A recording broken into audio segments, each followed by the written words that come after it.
রয়েছে পাতাগুলো। বাবা হেভি আলতো রে, এই কপিটা অনেক বড়। এ দেখ কাটা কুচুর কুচুর করে ঢুকে যাচ্ছে। আমি তো তাই ভাবি এই যে কাটাগুলো দেখ। এটা সব থেকে বড়।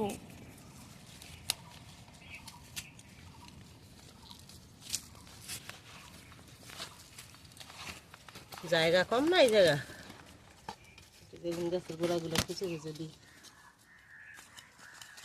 পাতলা করি হাতা হাতাগুলো। হ্যাঁ, 4-5টা বেগুন হবে এখানে। পাতাগুলো ছেটে ফেলাই, আর বেগুনটাও ভালোই হবে, পুষ্টি হবে।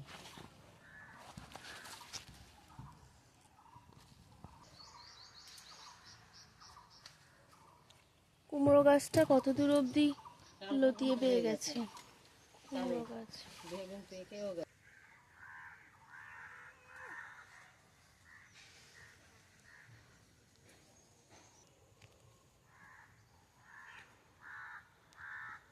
শীষ পালং এখানে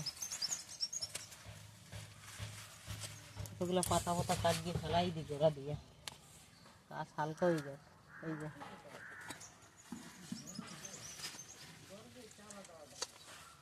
এই যে দেখো,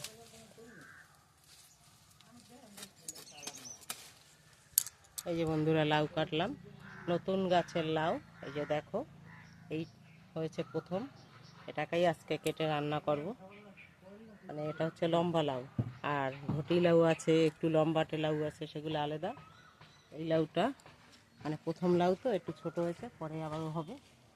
চারিদিকে কিন্তু জালি আছে ভর্তি, প্রতি গাছে এই যে শাখায় শাখায় জালি।